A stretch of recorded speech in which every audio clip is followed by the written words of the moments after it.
Hi everyone, welcome back to class. I'm going to do a video summary of chapter 13, hitting on some of the highlights. I'll show you some images of my concept map. That's page 1. And as you know, there are a lot of concepts in this chapter.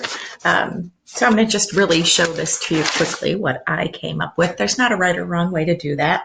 As I posted, the purpose of the concept map, really the process, helps you to organize a lot of complex information. So it makes your brain think beyond just vocabulary, memorize the definition, vocabulary, memorize the definition, but how do those words relate to each other? Either sequentially or as this happens, it's sort of this cascade of this starts at this happens, which makes more of that, which makes this happen and more and more. So a big spiral. So it's really hard to present in a way that is orderly because it doesn't proceed all that orderly. It proceeds in a kind of explosion of if a little bit's good, more is going to be better. Let's keep amplifying what we're already doing. And so to start, here are the 4 pages of my immune concept map. It starts here and progresses. Here's my pathogen breaking my barriers. You can see there's lots of loopy things coming around every which way on here. So my pathogen gets past my physical and chemical defenses and activates a secondary response, my non-specific cellular response, which has my all of my leukocytes, my white blood cells, responding. And these are going to release cytokines, chemical messengers, saying, hey, get here and help. It's also going to trigger fever. Phagocytosis.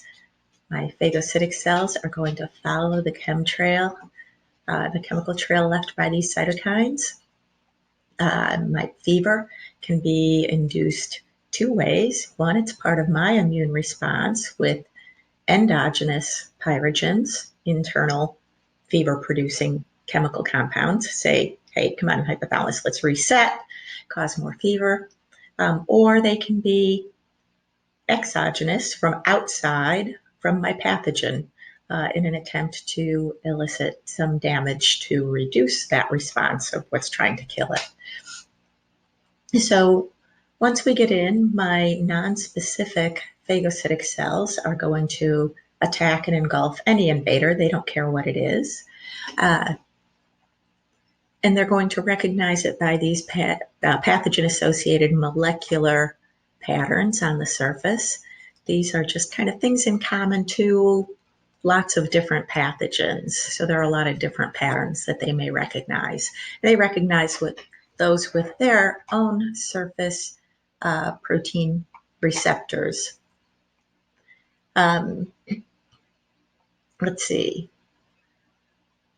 At this point, once the pathogen has gotten in, it can cause damage by just trying to do what it does, trying to survive. It's not trying to damage us. It's trying to survive, and its survival, its metabolism, leads to damage by producing exoenzymes that can use our cells and tissues as a source for food, for nutrients, by producing endo and exotoxins, which are, as we know, the endotoxin is part of the gram-negative cell membrane. If it's released upon death, if these dendritic cells kill it, release that endotoxin, we respond to that toxin. The exotoxins are released as part of metabolism of a lot of gram-positives. And so we have all this going on in our non-specific response. We also have part of the complement system involved here. Once we have damage at a cell or at a tissue point, damage or invasion. With damage, we're going to release cytokines, but we're also constantly, our bloodstream, part of our blood is this series of 20 different proteins, the complement proteins that are just in circulation. And some of those can recognize the pattern on the surface and adhere.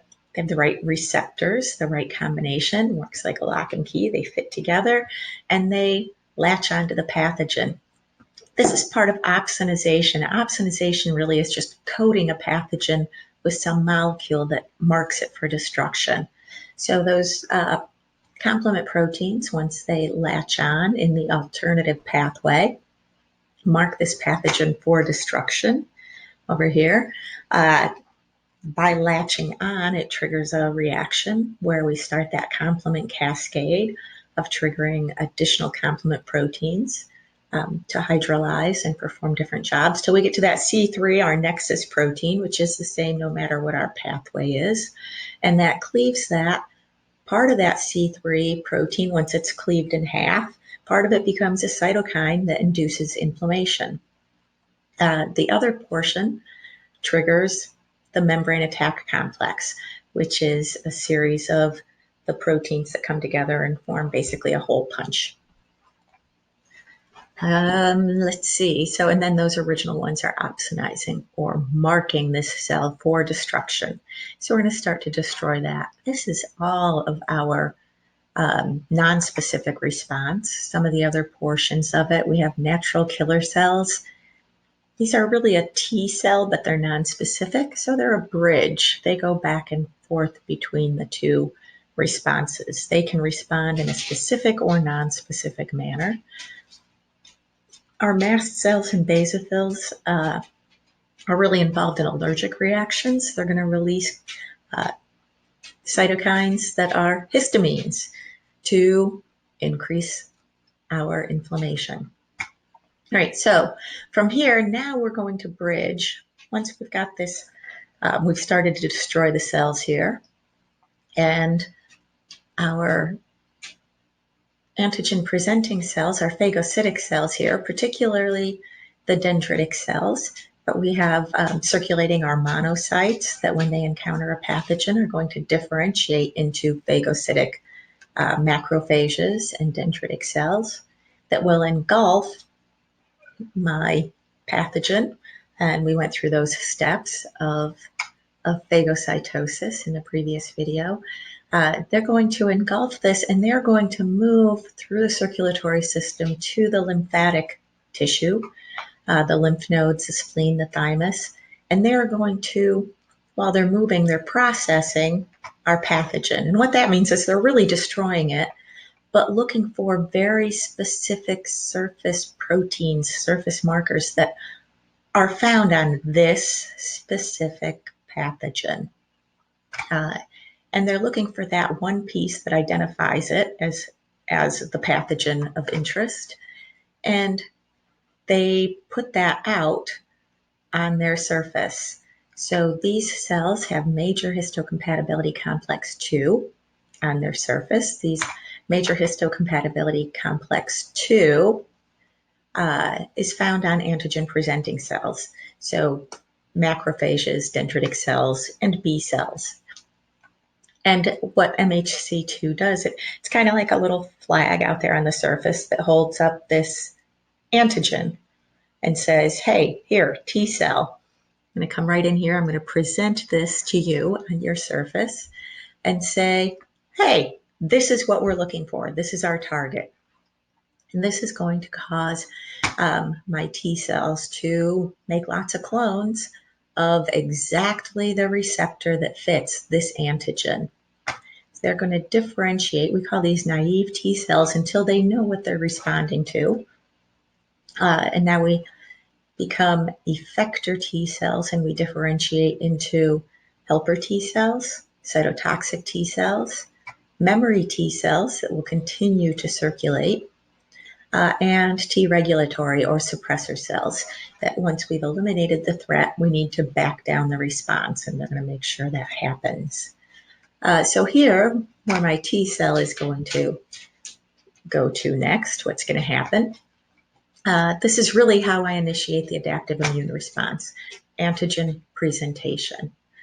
So I've got my effector T cells. This means they've been introduced. My T cells mature in the thymus. So after they differentiate from this precursor, it's going to be a lymphocyte. They're going to differentiate into T cells and B cells. And the T cells that are still naive, they don't know what they're going to be, what type of T cell, are going to mature in the thymus. And then they're going to migrate through the circulatory system to the lymph nodes, the spleens, to specific lymphoid tissue where they are going to reside for protection. These tend to be places where we encounter a lot of pathogens. So we keep a little reserve army in there waiting to go.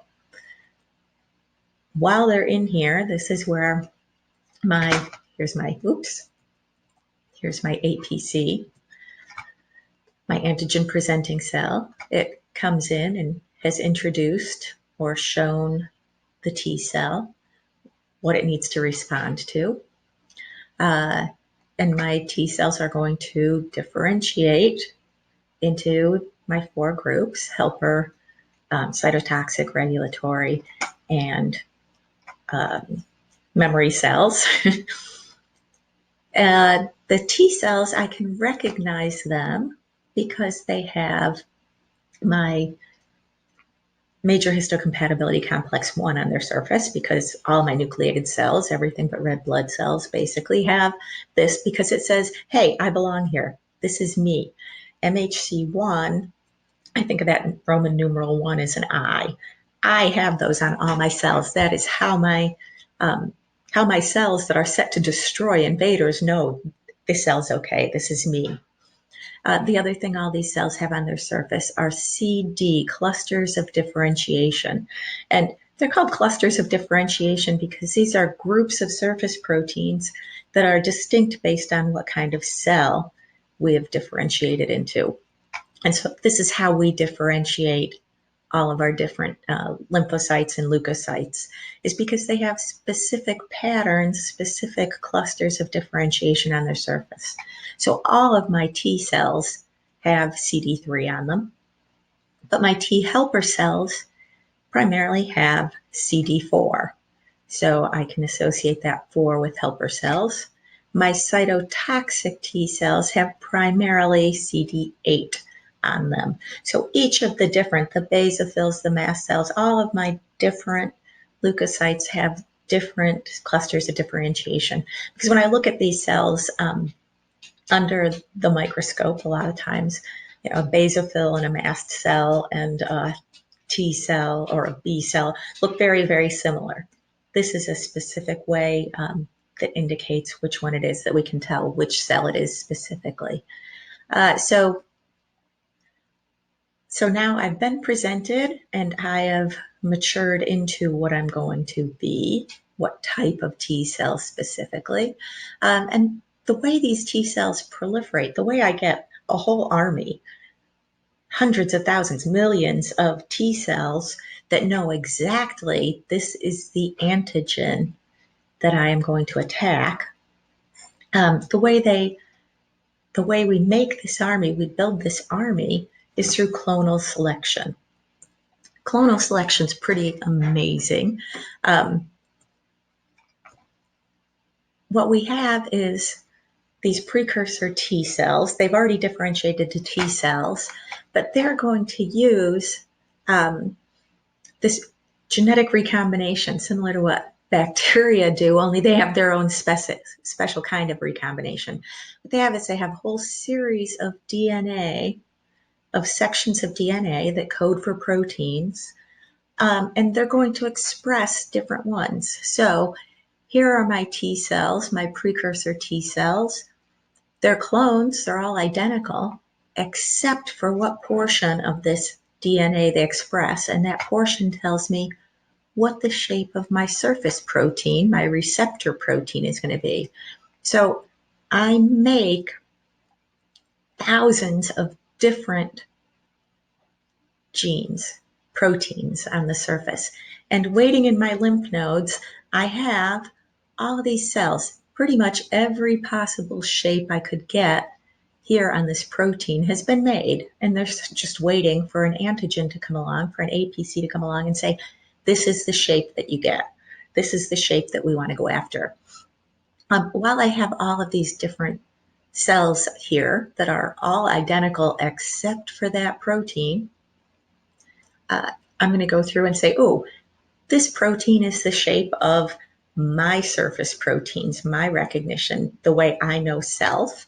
I don't want any T cells. I don't want any immune system cells whose job it is to eliminate invaders to see me as an invader. So we're going to delete those. So clonal deletion, I'm going to delete any of these naive T cells that have a marker for self. I delete those. That's clonal deletion. That's going to prevent autoimmune disorders. Now I have all of these other options, and they're just waiting around to see, like, hey, which one does the antigen fit with? When the antigen presenting cell comes in, it goes here. So no, it doesn't fit there. No, it doesn't fit there. No, it doesn't fit there. Oh, here, it fits here.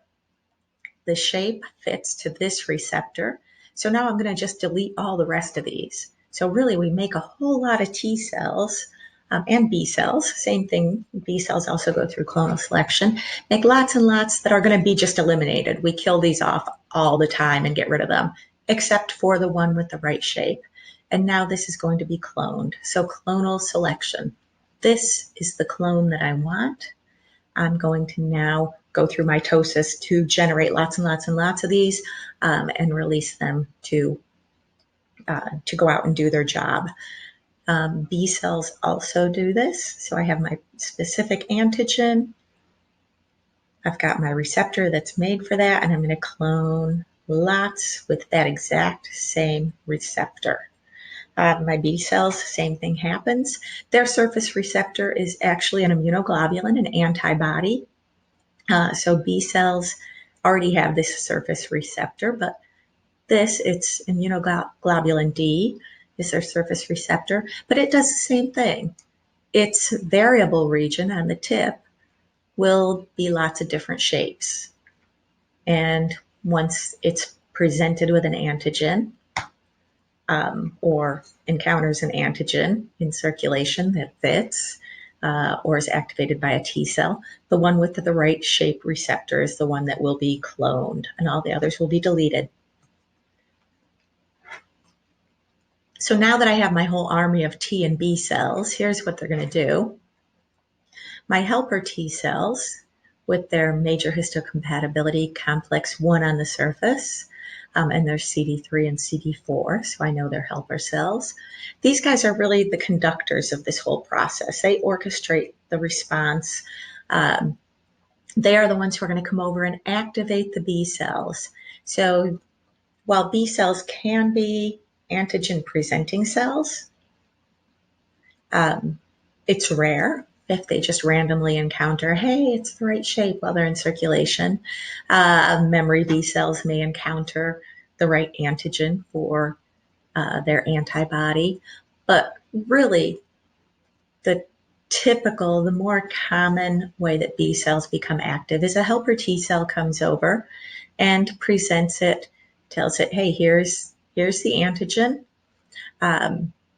which is going to activate the B cell to differentiate into B regulatory cells to tamp down the process once we're done, have eliminated the threat, memory cells that will continue to circulate, and they're going to differentiate into plasma cells. So my B cells as a plasma cell know that, hey, this receptor on here on the surface, this immunoglobulin D, my antibody D, this is the right shape. So let me just start pumping these out. And it starts making lots and lots and lots of these immunoglobulins, antibodies, that really everything about these antibodies, this Y shape, is the same except that very, very tip of the Y. So on the Y either end, this is my variable region. We use that genetic recombination expressing different genes to get lots of different options. And now my T cell has said, this is the one that you want, so I'm going to go and make lots of these antibodies and release them. So the plasma cell is generating antibodies. We'll come back to those. Now we'll keep going. All right, so the antibodies, what their job is opsonization. So they have this, the base of the Y, the down part of the Y here, that constant region is the correct shape to latch onto pathogens, to those pathogen-associated molecular patterns. It recognizes those, it latches onto those, and it will coat or surround the pathogen with these. This does a couple things. It marks it for destruction. It makes it easier. These work like little handles where my dendritic cells, with those long arms that are reaching out and grabbing pathogens, makes it easier to grab. It makes them clump. So that agglutination, you're learning about the different test results, the agglutination where they clump. This is going to clump them together. And by clumping it, it lets those macrophages come and eat a whole bunch of them all at once. So makes them easier and faster to destroy. So opsonization is really just tagging, putting something on my cell that's going to tag it for easier destruction. Antibodies don't actually destroy the pathogen themselves. They tag them for destruction. The B cells are also going to release cytokines that are going to go back and say, hey, let's have more of this. Let's have more inflammation. Let's have more of everything else that we're doing. More, bring in the phagocytes, leave that chemical trail. And once I have stuck my immunoglobulins on the surface, now my complement protein can come in and I can trigger the classical pathway. Or if I have identified mannose, I can trigger the mannose binding pathway of my complement system and also start making those membrane attack complexes with the membrane proteins and punch holes in the membrane of my, or the envelope if it's a virus, of my pathogen. So that's what my immunoglobulins, my antibodies, are going to do. I've got 5 classes of antibodies, and I'll talk about what those are going to do. Each of these are going to do. We've got immunoglobulin G, which is constantly present. It's the most abundant of my antibodies that are in circulation kind of all the time. Normal, healthy response. So these are always present and in high numbers. Immunoglobulin A, these are found in mucous membranes and in colostrum in mother's milk. So these are my first inoculation to infants. Immunoglobulin M, here I get 5 of these antibodies, immunoglobulins together, so I can latch on to 10 different bacteria. So I can get those big clumps, so agglutination. So these are very efficient in gathering up my my pathogen. The other thing these do is once they're on the surface, it blocks reception to a host cell. So it'll prevent pathogens like viruses from entering into a host cell or toxins because it changes the shape, and that shape is specific. They have to bind with that surface receptor to get in. This, by clustering them all together, prevents them from getting in and gives the macrophages a big, easy target to get rid of them. So as soon as we've activated this system, my adaptive immune system and my B cells have differentiated, the plasma cells make these, my numbers of immunoglobulin M skyrocket. So this is the one we look for when we do antibody tests. Immunoglobulin G is present, and when immunoglobulin M goes through the roof, that's indicative of an infection. And then immunoglobulin E, this immunoglobulin is associated with basophils and mast cells, which are involved in allergic responses. And then immunoglobulin D, this is the surface receptor on my B cells.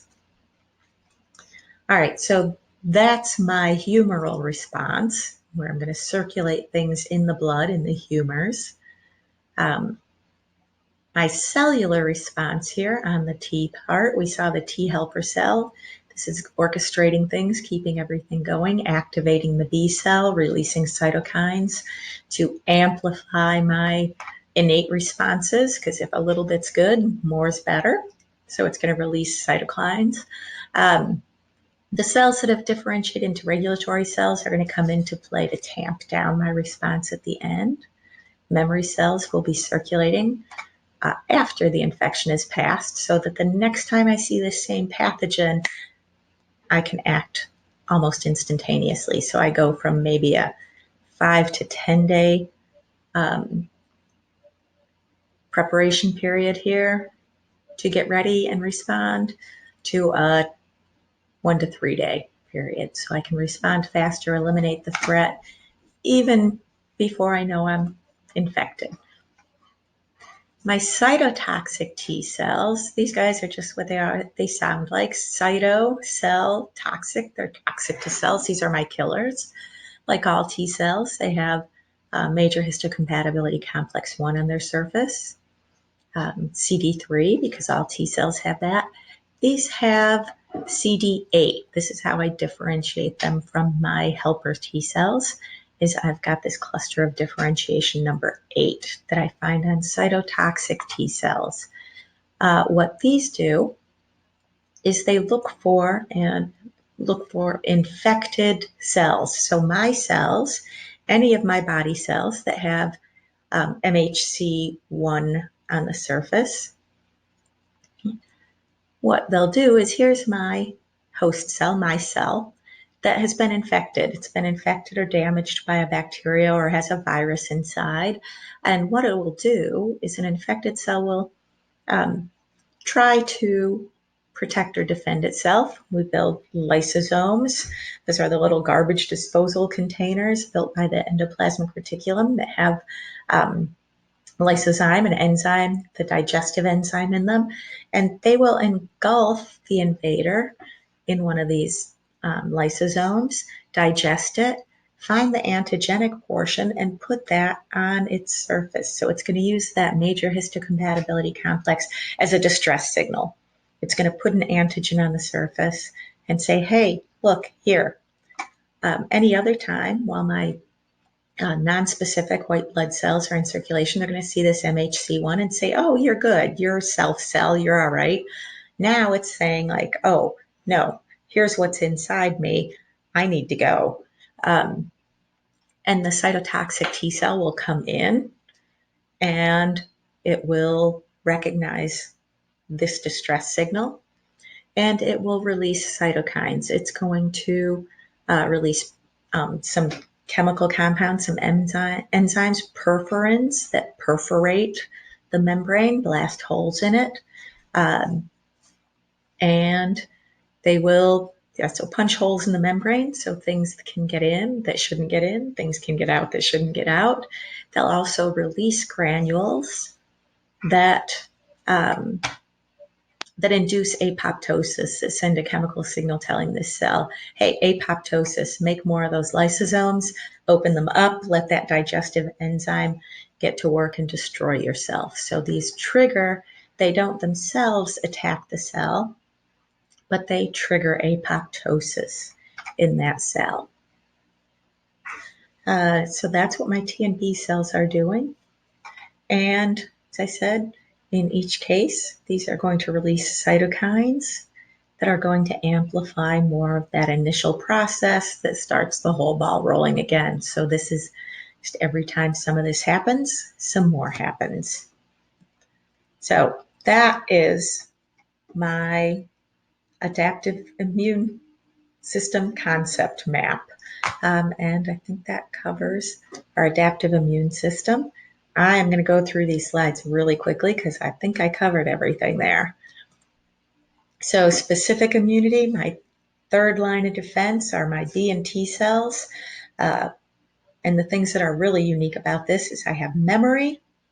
So long term, after initial infection, I can respond quicker to this same pathogen, and specificity. I only respond to that specific pathogen. So if I produce antibodies in memory cells against chickenpox, they don't work against any other virus, against influenza, against any bacteria. They are specific to that virus. So antigen, this word comes from antibody generating. So molecules that stimulate a B and a T cell activation response are antigens. These are different than the pathogen-associated molecular patterns. This is a whole surface pattern that can be recognized, not necessarily specific. All bacteria have certain proteins or polysaccharides on their surface, and so we can recognize that grouping. This is one specific, I am the only species of bacteria, or I am the only virus that has this. So these are much more specific. The steps in the process of developing specific immunity are my lymphocytes develop. So I start with my precursor lymphocyte in the bone marrow. It's going to develop into T or B precursors that are going to, so I differentiate into T or B that go, if I'm a B cell, I mature in the bone marrow. If I'm a T cell, I circulate to the thymus, where I'm going to mature and then spread to lymphoid tissue. I need presentations of antigens, so I know exactly what I'm going to respond to. So that challenge of the B and T cells identifies this is the one that I want.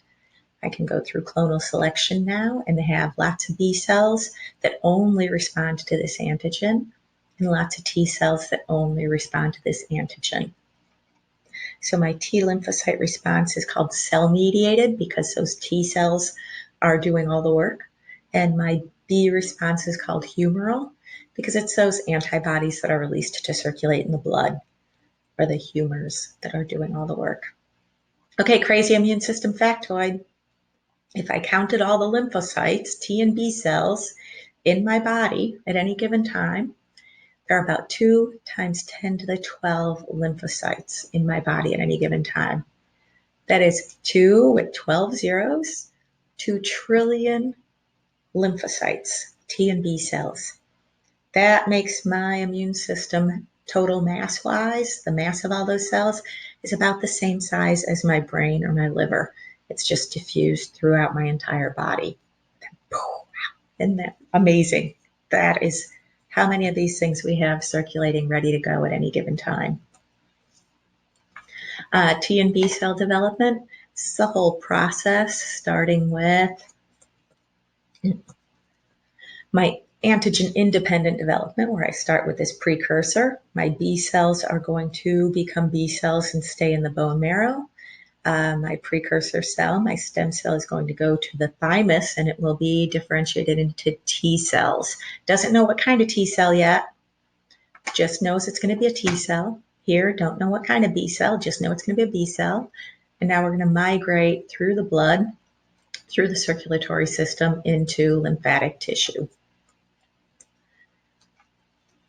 In order to determine exactly which one, so now when I have these T and B cells here, I have hundreds of thousands, each with a different surface protein, a different shape on that surface receptor. Which one of those shapes is the right one for the antigen, we don't know until we see the antigen.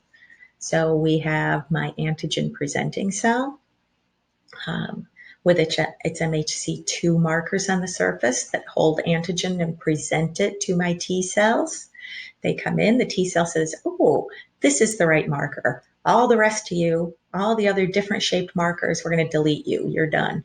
And I'm going to clone you, make lots and lots of you. And some of these will become T helper cells that are going to come over here and activate the B cell. So usually the B cell has to be activated or stimulated by a helper T cell that has already been activated by the antigen presenting cell. So typically I need my T cell first. There are some antigens that can trigger a B cell without going through that antigen presenting cell, T cell, B cell process. But more often, the more common route is the helper T cell gets activated and then goes and activates the B cell. And so antigen presenting cells, macrophages, dendritic cells, and B cells can actually be antigen presenting cells as well. If they encounter the antigen while they're in circulation, that triggers them. They've got that immunoglobulin on their surface that can grab onto it and become an antigen presenting cell. So here I've activated my B cell with my T cell up here. My activated B cells, some of those will become memory B cells, some will become regulatory, those aren't shown on here, and most become plasma cells that are going to secrete antibody. So here's my immunoglobulin M.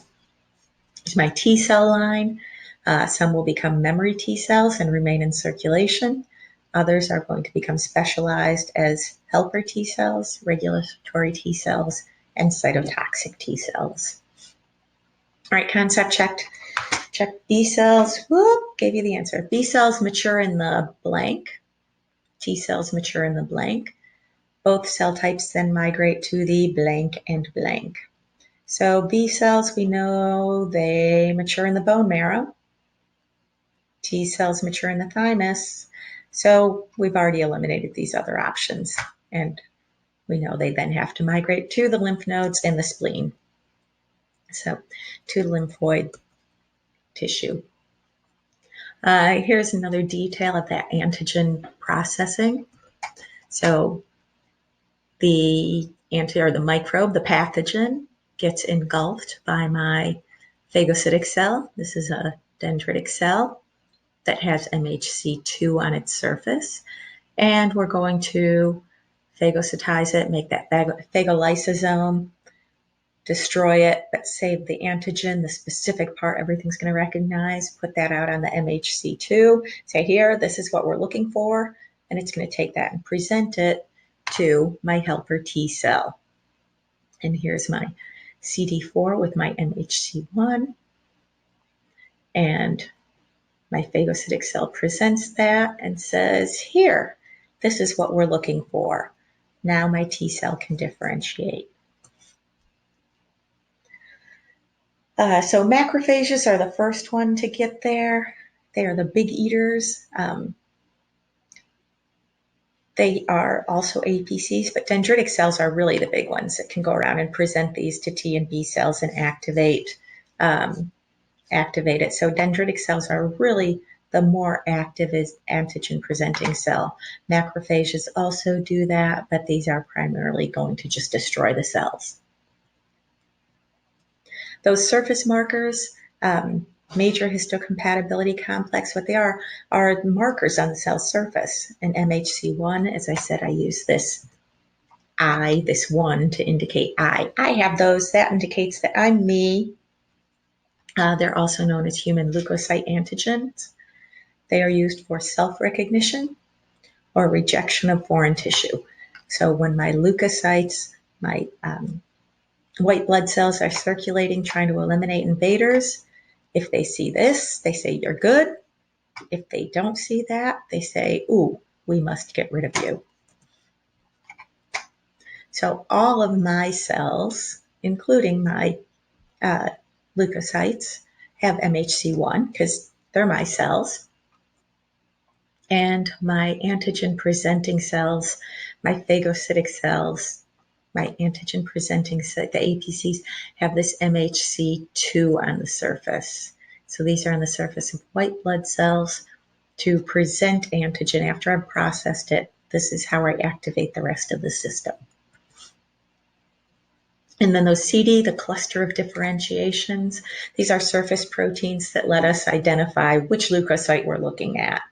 So we talked about those. CD8 goes on the surface of cytotoxic T cells along with CD3, because CD3 is on all of my T cells, and CD4 is on my helper T cells. B cells have, I think, CD11. So all those eosinophils have, I think, 18, CD18. So there are lots of different clusters of differentiation associated with different different white blood cells. All right, so which of the following is not an antigen-presenting cell? Macrophages, check. Dendritic cells, check. T helper cells, they're the ones that we're going to present to. So they're not antigen-presenting. They receive that antigen. And B cells, yes, they can be APCs. All right, so once my B and T cells have been presented with an APC, we're going to go through that clonal selection process. So clonal selection is how I get the exact right B or T cell, the one that knows this is the invader specifically. Each one is genetically distinct. So this chart shows that process. I have my lymphocyte, whether this is a T cell in the thymus or in the lymphatics, lymphoid tissue, or a B cell. It's going to generate lots of different clones. These are all identical with one small exception. They have expressed a slightly different portion of the gene for these surface receptors. So they are clones with that small change in what part of the gene they have expressed. So they do genetic recombination, moving around the part of the gene they express, reversing how they express that gene. So lots and lots of different surface receptors. We're going to go through clonal deletion, say, oh, that looks like a self. That one would recognize mine and mark them for destruction. So we're going to get rid of those self. So we eliminate these. And now here are my remaining possibilities. And they're all just waiting to see which one's the winner. And the winner is the one that my antigen presenting cell comes along and says, nope, you don't fit here, don't fit here, don't fit here, don't fit here. Oh, you fit here. You're the winner. We delete these. So we eliminate a lot of these cells. And these are the ones that are going to be cloned. I am going to now generate millions of identical cells right here that look just like this with this surface receptor and release them. And that's the same process for T or B cells. T cells are going to differentiate into helper T cells.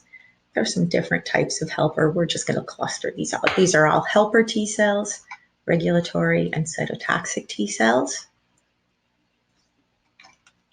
Some of these will become memory T cells to continue circulating. My helper T cells are going to activate my B cells.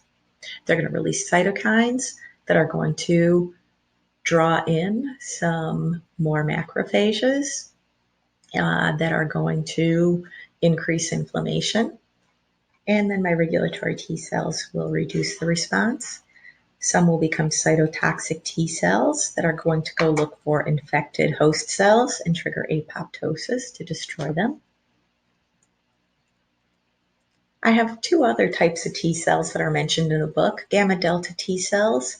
They're unique in that they don't just recognize a single antigen, they recognize a wide group of antigens.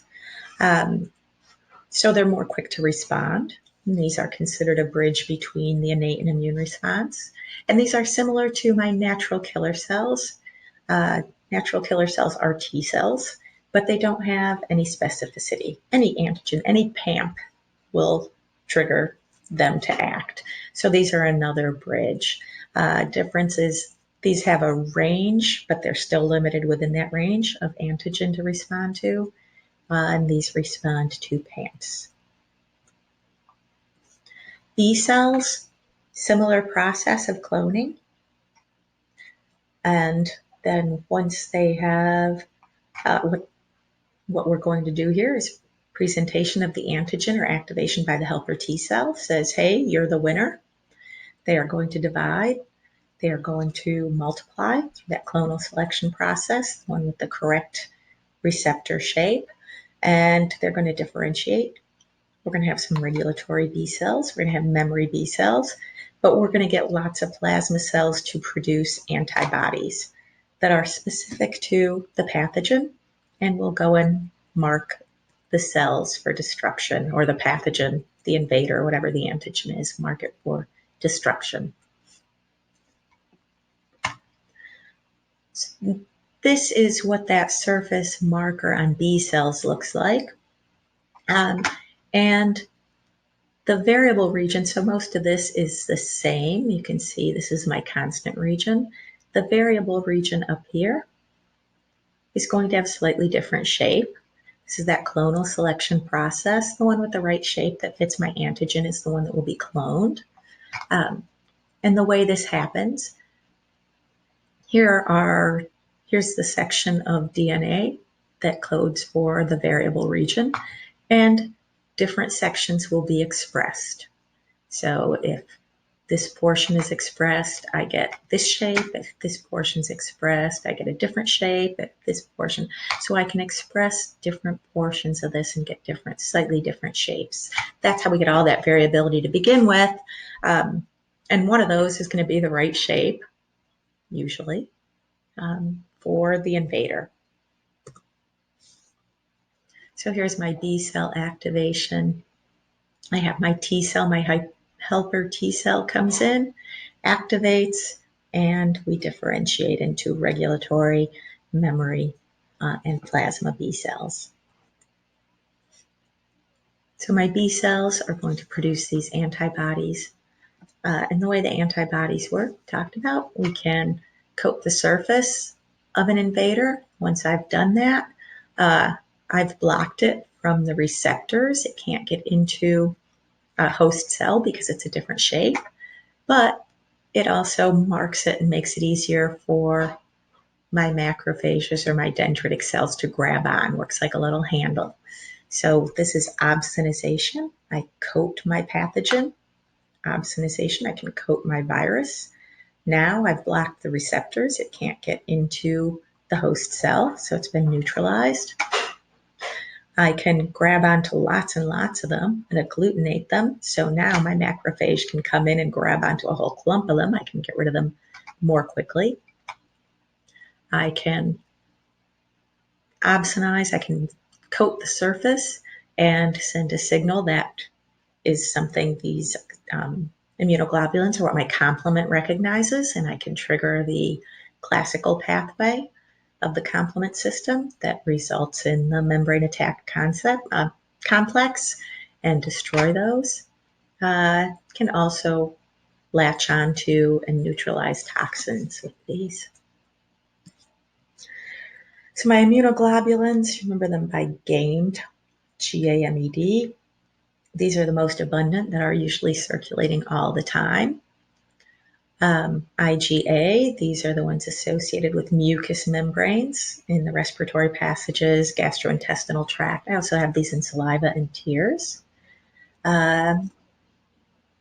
These are also what mom passes on in the colostrum.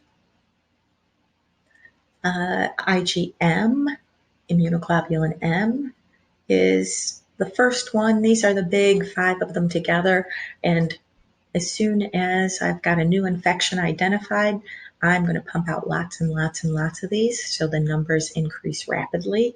It's the first one that's made when I recognize a new infection.